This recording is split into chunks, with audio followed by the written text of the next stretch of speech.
Mungu anataka kuwatoa wana wa Israeli katika nchi ya Misri. Mungu amemtuma Musa mbele ya Farao. Ili Farao atoe majibu, aliwaita waganga wote wa Misri na wachawi. Kumbe waganga na wachawi ni shirika moja. Akawaita, akawauliza, eti watu hawa wanataka niwaruhusu, nyinyi mnasemaje? Kumbe kuna watu ambao ili mtu akupe majibu mpaka akapiga ramli kwa waganga ndipo akupatie majibu. Ukimwomba mtu kazi, anaenda kwa mganga wake, anapiga ramli, anaona je, mtu huyu nayetaka kumwajiri atakuwa namna gani? Je, atafanikiwa kuliko mimi? Ana nyota nzuri kuliko mimi? Anaichukua nyota yako na kufunga, ndipo anakupa kazi.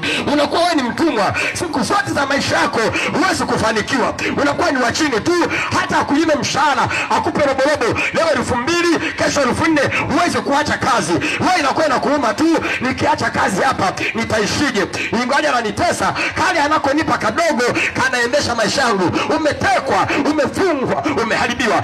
Yesu anataka kukusaidia leo. Farao pamoja na wachawi wote wa Misri na waganga wote wa Misri, lakini mbele ya jeshi la Bwana Musa, mbele ya mtumishi wa Mungu Musa, Farao aliblow, wakatupa chini fimbo zao, wakatenda miujiza kwa mfano wa mtumishi wa Mungu, lakini miujiza yao ikaharibiwa, ikamezwa na Mungu. Akashinda jeshi la Mungu la Israeli, likatoka Misri kwa mkono wenye nguvu, akagawanya bahari ya Shamu, wakapenya. Farao huyo nchi ikaingiwa na tabu, akaota ndoto, akaita waganga, akaita wachawi, wakashindwa. Akasemaje?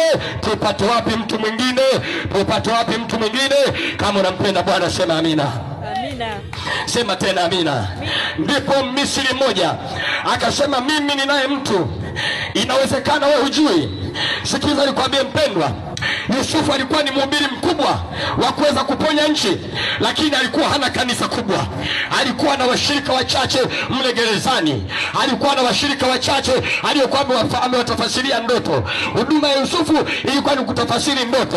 Watu walikuwa wamempenda gerezani asitoke, kwa sababu mwenye shida, mtu akiugua gerezani, Yusufu ana hekima. Wanasema tu endelea kuwa na sisi hapa, endelea kutufasiria ndoto. Watu wanaingia, anawaombea, anawatafasiria, wanatoka, yeye yuko pale pale. Lakini kumbe muujiza wake upo. Watu wanamuona mfungwa wa kawaida, wanamuona mtumishi wa kawaida, kumbe ndani yake kuna kitu kimehifadhiwa cha kuponya nchi, cha kuponya mataifa, cha kusaidia watu. Na siku moja nasema, ndani yako wewe unayenisikiliza, kipo kitu. Inawezekana leo unaonekana wa kawaida, unaonekana mdogo, unaonekana umefungwa, lakini ndani ya kifungo chako kuna kitu kimehifadhiwa kikubwa, cha kuponya ukoo, cha kuponya familia, cha kuponya taifa. Kuna kitu ndani yako.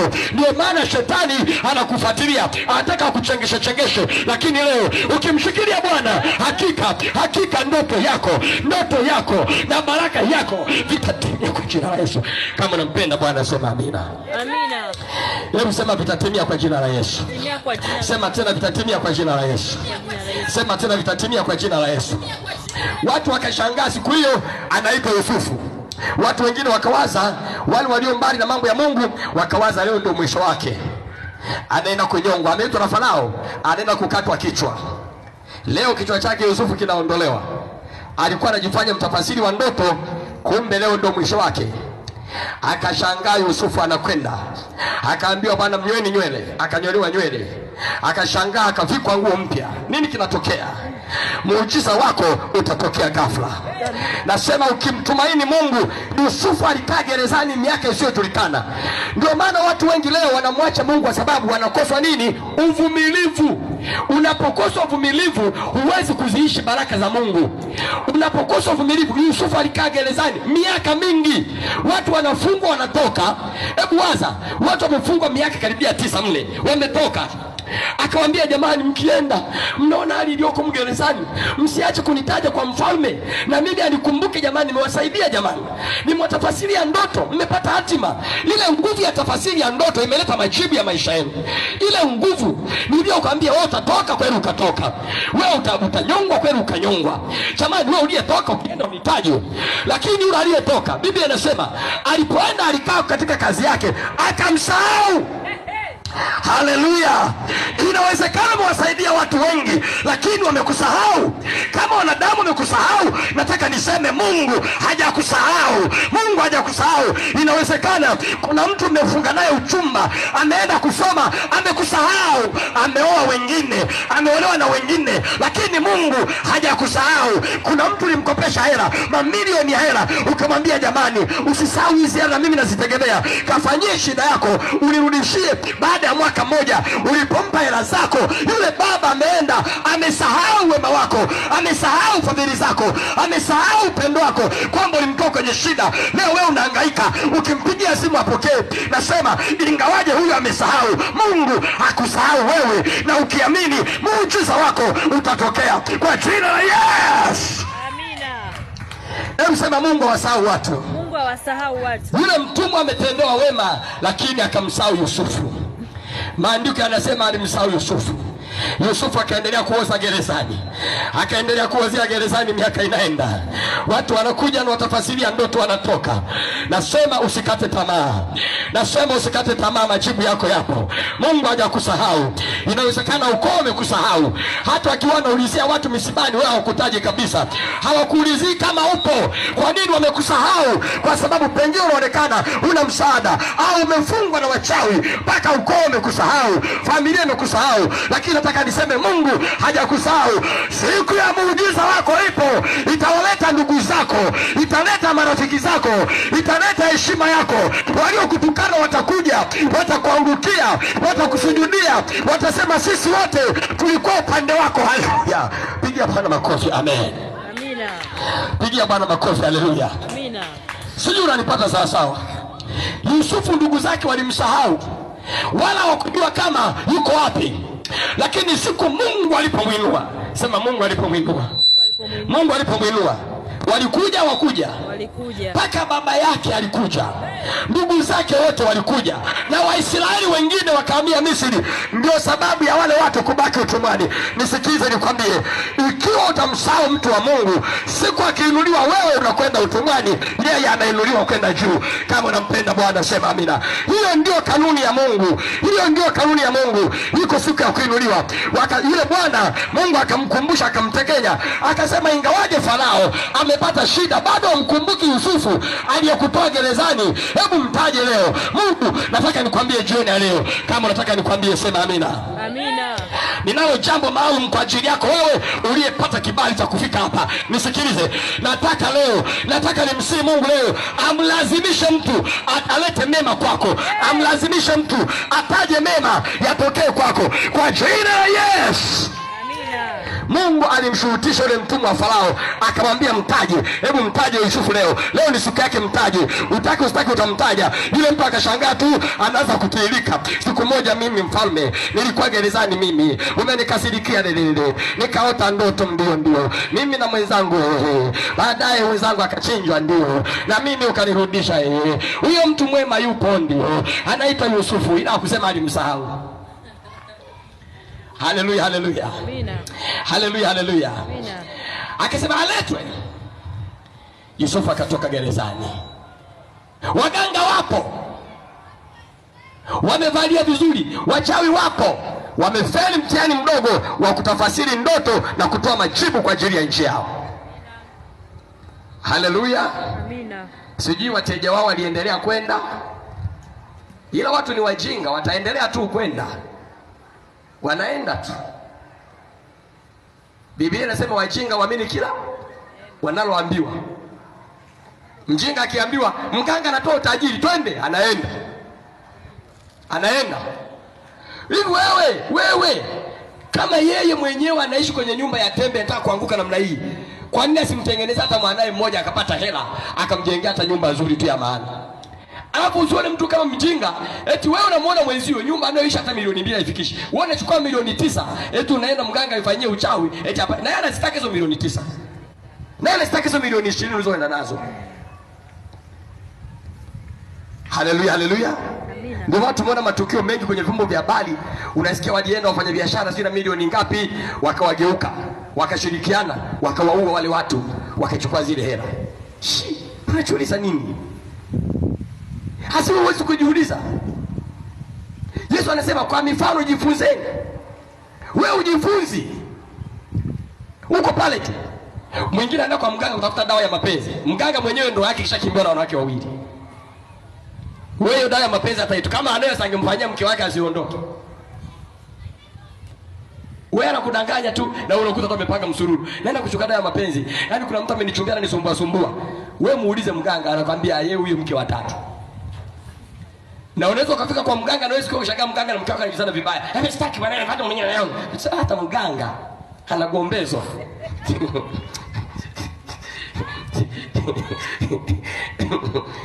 Haleluya, haleluya. Hayo ni maisha yanayoonyesha hakuna aliye mkuu ila Mungu pekee yake. Pigia Bwana makofi, haleluya. Pigia Bwana makofi, haleluya. Alafu eti wewe ndio unaenda umenyekea kabisa, umesahau Mungu yupo. Mganga nimekuja, shida zangu zote baba wewe ndio utazimaliza baba wewe, baba wewe. Mganga. Pigia Bwana makofi, haleluya. Ajabu. Ndio maana Mungu anasema amelaniwa mtu yeyote anayetegemea waganga, amelaniwa. Sikiza nikwambie jibu moja. Jambo moja liko hivi. Hakuna uliyewahi kwenda kwa mganga akakwambia siwezi hii shida. Hayupo. Kila mganga utakaye kwenda kwake atakwambiaje? Ni jambo dogo tu hili. Subiri uone sasa. Ndio mtabadilisha, leo utakwambia tutoe kafara ya bata, kesho tutoe ya mbuzi, kesho njoo na udi 20, leo njoo na kitenge chekundu. Baadaye unasikia anakuambia saka tumeweka hizo dawa, baadaye itakuita. Unajua ndio imeisha hivyo. Ndio imeisha hivyo. Ndio utasubiri jamani, anakuuliza mabadiliko gani? Unampigia mganga. Mbona bado nikilala ile majitu nayaona? Kabia wewe leo na mambo yako bwana. Basi usinisumbue, tafuta mtu mwingine. Unajua imeisha dunda hiyo. Amefeli. Haleluya, haleluya. Ndio maana Yesu ana mambo mengi. Yesu ukija, yeye ameweka uwezo juu ya wajumbe wake, watumishi wake. Anawaambia kila kitakachokuja fanyeni kwa jina langu. Ndio maana mtu akija na mapepo, yeye majini mahaba, vile vipande, hiyo nguvu ya uchawi, tunatamka tu kwa jina la Yesu. Kila kitu kinaondoka, kinaachia maisha yako. Kama unampenda Bwana sema amina. Amina. Kwa Mungu haitajiki haraka. Mimi waga nawaambia watu, ukimwona mtu anakurupuka na ngana waganga mwache. Mwache angangane. Kwa nini ni hela za mchungaji? Ni hela za nani? Unamwacha na kengele. Baada ya mwaka mmoja, sikiza nikwambie principle ambayo mtu hujui. Siku moja sijui nikushuhudia ushuhuda, lakini muda umeisha, acha niuache, nitashuhudia kesho kanisani. Kama wewe umelogwa, nisikilize nikwambie. Kama wewe umelogwa, ndio maana Yesu alikuwa anawaambia watu hivi, nataka nikufundishe jambo la faida. Wewe unayependa kwenda kwa waganga, wewe mshirikina. Biblia inasema, ikiwa Yesu akwambia watu, ikiwa umepona, mapepo haya yamekutoka, usitende dhambi tena. Usitende dhambi tena. Hilo ndio agizo la Mungu. Ina maana ukitenda dhambi tena, yale matatizo yanafanyaje? Yanarudi. Sasa mtu anapokwenda kwa mganga unatibiwa. Wewe nadhani kwa nini watu wanaenda kwa waganga wanaendelea kwenda mpaka siku ya kufa? Unamwona mtu na sio mganga mmoja. Ukimuuliza mtu hivi, yule mganga ulianza gani mambo yako yakanyoka, bado uko naye huyo? Anakuambia akija wa Kigoma anaenda, akija wa Sumbawanga anaenda, akija wapi. Ina maana hana uhakika na majibu ya nini, ya waganga wake. Ndio maana tafuta msaada kidogo kidogo, hapa kidogo, hapa kidogo, hapa kidogo, pale kidogo, pale kidogo, pale kidogo. Sasa ukimwacha Mungu anachosema, ukimwacha hivyo, kwa sababu umeona kuna mganga anataka kunisaidia, atakaposhindwa, ni hatari. Ukimchukua bausa mwenye njaa ukampeleka apigane na adui yako, mimi kumtishia ngoja nimlete kakaangu, alafu akapigwa teke moja akaanguka chini titi. Hebu niambie kisago mtakachokula wewe na bausa wako, mtapigwa mpaka kila mtu atafute njia yake, si ndio? Sasa ukimwacha Mungu ukaenda kwa mganga, alafu bahati mbaya akashindwa kukusaidia, utakavyoshambuliwa na mapepo na wachawi utakoma. Na Mungu anasema, ukisema sasa ngoja tu nirudi kwa Mungu, Mungu atanihurumia, Mungu anasema huko. Mungu, mchungaji anaweza asikwambie rudi, ila majibu yanakuwa hivi, Ukija unaomba, Baba Mungu nisaidie leo, hiki kichwa kinauma sana, hakiponi. Hata aombeje mchungaji, Mungu ndiye anayeachilia uponyaji. Uponyaji ufanye nini? Hauji. Unasema Baba Mungu, leo usiku nimelala nasikia watu wananiita kwa jina la Yesu, mshindwe. Hawashindwi wale watu. Hawashindwi. Kwa nini? Kwa sababu ulimwacha Mungu. Mungu ana neno moja anasema, kwa sababu uliniacha na wakuponye wale ambao wakimbilia. Haleluya, haleluya. Nikupe nani, mtu mmoja aliwahi kufa ziwani hapa, ili ziwa la Mwisenge hapa. Mtu mmoja alikufa hapo. Huyo kaka alikuwa na historia hii. Huyo kaka alienda kwa mganga. Maisha yake yalikuwa magumu, akaanza kutafuta biashara. Kwanza alikuwa amerogwa mguu, akawa na shida ya mguu. Mguu wake ulikuwa unauma, akikanyaga chini kama amekanyagia msumari. Mimi nilimshuhudia huyo kaka. Nilimkuta anatembea. Mimi nikikukuta je, unatembea una shida na kuna kuuliza, unaniruhusu nikusaidie? Yule akaniangalia akasema, kama kuombewa nimeshaombewa sana basi tu. Kumbe hata kwenye maombi hajaenda. Wengine waongo tu, hawapendi hata maombi. Basi baadaye hangaika hizo, akapata sijui mtu akampeleka mahali. Yule kaka akaenda, ona shetani alivyomjanja. Na kuonyesha mambo, akatibiwa. Mimi nimesema ukweli, akatibiwa kwa mganga akapona. Akatibiwa kwa mganga akafanyaje? Akapona. Sio kwamba waponi, wanapona. Ila ni muujiza wa muda mfupi, kwa sababu ni ishara za kishetani zenye lengo la kukuiba nafsi, baadaye uchinjwe ghafla. Yule kaka akafanikiwa. Siku moja nikakutana naye hapo tu maeneo ya Bwalo hapo, nikakutana naye. Ananilingishia, amevaa viatu na pensi, anaambia mtumishi, sindi kwambia ona, anaruka ruka. Anambia si wanaongea nako nifanyaje? Nipata mtaalamu, wanatumiaga hiyo lugha. Nipata mtaalamu. Sasa unafikia hapa ningekuwa kwenye maombi, ningekuwa bado nachechemea. Kaambia inawezekana kweli. Hongera bwana. Akaenda. Zikapita kama miezi mitatu, sijaonana naye.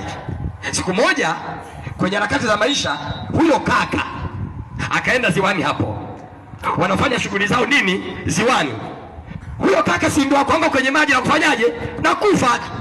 Amehangaikia mguu, lakini baadaye nini? Kifo cha maji. Niambie sasa, umeshinda nini? Umeshinda nini? Umeshinda nini? Shetani huko hivi, unahangaika, maandazi yangu yanunuliwi, dagaa zangu haziendi, maembe yangu, unapewa dawa kwenye dishi. Kila mtu anakuita embe. Siku nyingine utaenda mjini, una wateja wengi, unapaitwa tu, unakimbia, wateja wengi wale pale, unaushangaa tu bodaboda, kifo. Sasa umeokoa nini? Umeuza maembe na hela zote za mauzo chali, na roho yako chali, na beseni chali. Niambie, umeokoa nini? Ndio maana Mungu anasema kaeni kwangu mimi, kwangu kuna uzima, tena uzima tele. Haleluya, amina. Haleluya, haleluya. Mungu ni mwaminifu. Ndio maana waliojua utamu wa kukaa ndani ya Yesu wanaelewa anachosema. Asiyeelewa nakwambia hivi, mambo haya Mungu anasema nimewaficha wenye akili na wenye hekima, nimewafunulia watoto wadogo. Haleluya, haleluya, haleluya. Pigia Bwana makofi. Amina, amina, amina. Nakwambia mambo ambayo huwezi kuambiwa na mtu mwingine yoyote. Usifikiri waganga wana nguvu. Unapoona mimi na yahubiri haya, ujue nina neema ya Mungu juu yangu. Wengine wanaogopa, kwa sababu ogopa watu ambao wanatoa mapepo. Ukihubiri tu kama ni mchungaji ambaye huna Mungu, ukihubiri tu usiku wanakaa wanasoma dua zao, unapigwa vipande, unaamka tu mchungaji mdomo umepinda. Tumuone atahubirije tena. Lakini ukijaribu kwangu unakufa mara moja. Mungu nilie. Ukijaribu yaani ulogwe tu, useme leo nimkomesha mchungaji Joel, utanielewa. Sasa nimeshakuelezea habari za ufalme. Kama unampenda Bwana sema amina. Amina. Wewe mtegemee Mungu. Mungu ameshatuambia anawatia waganga wazimu. Alafu wewe unataka uende huko. Unataka uende huko. Mwingine kachukua mke wake akapeleka kwa mganga. Vichekesho kweli. Mganga mtibu. Mganga akasema muache hapa. Utakuja baada ya miezi minne. Aliporudi anakuta mwanamke ana mimba. Na hamtaki sasa. Hataki mwanaume. Hataki hata kumuona. Alafu anafika sema dokta anachukua jembe anaweka hapa anaenda zake, hataka hata kumzikiri. Wewe sicheze na ulimwengu. Haleluya. Amina. Yesu ndiye njia, kweli na nini? Uzima. Yesu ndiye njia, kweli na nini? Uzima. Kila kifungo ulichofungwa ukimtumainia yeye ni kama mlima Sayuni. Utakuwa kama mlima Sayuni, hautaaibika, hautaangamia, hautakufa kabla ya wakati. Mungu atakutetea kwa jina la Yesu. Kama unampenda Bwana, piga kelele, sema nampenda Yesu. Nampenda Yesu. Piga kelele tena, sema nampenda Yesu. Nampenda Yesu. Mambo mazuri hayataki nini? Haraka. Kileta haraka utakufia kwenye lami. Unavuka tu unashangaa miguu inaganda titi. Unang'ang'ana na gari unaiona hiyo hapo. Utasema mbona huyu amesimama, kumbe wewe mwenzio unang'ang'ana umeshikiliwa na nguvu za mapepo chini. Usidhani wanaogongwaga unafikiri waga wataki kuvuka barabara, miguu inakuwa mizito.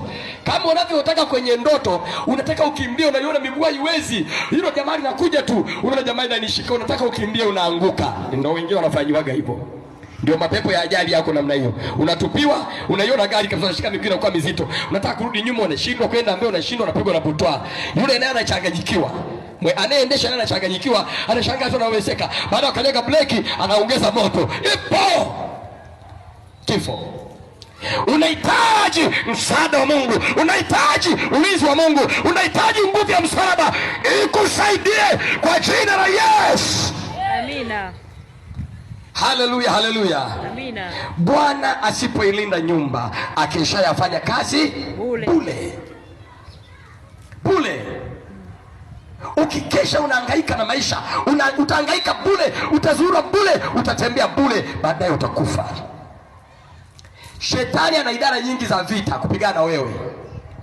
Ndio maana kwenye kitabu cha Waefeso sisi ametuambia kwamba kushindana kwetu sio juu ya damu na nyama. Ni juu ya falme. Ukiwashinda falme, kuna wenye mamlaka. Ukiwashinda wenye mamlaka, kuna majeshi ya mapepo wabaya. Hao nao wapo.